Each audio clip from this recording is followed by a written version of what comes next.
but I've lost my ever-loving mind. It's just gone. Hey, I'm sorry that you're going through this.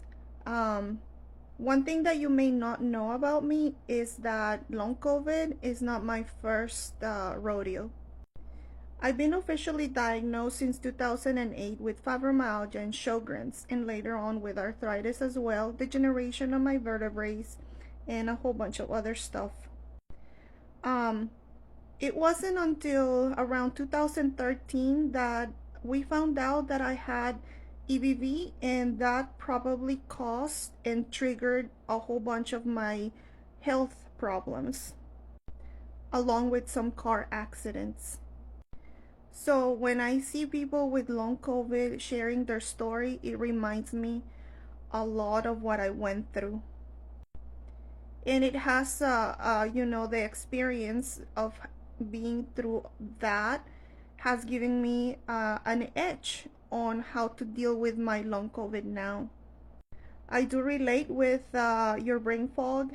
I remember when I got diagnosed at the beginning in 2008, like I said, September to be exact. I felt like I finally had an answer, and the bad guy was identified.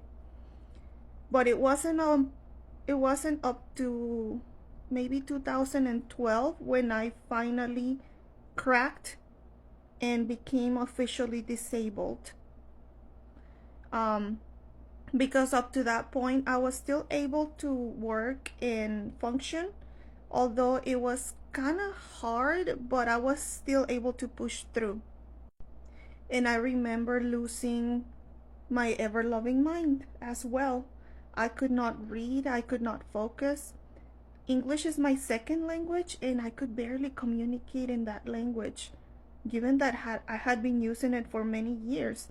I worked as a translator in the federal courts, and I could not use English.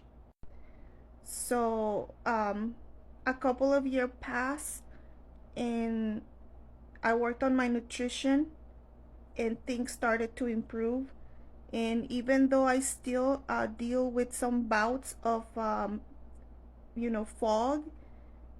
it's more manageable. And I've also learned to use crutches for my mind that allow me to improve in the use of my brain. Please hang in there. Hopefully it'll pass.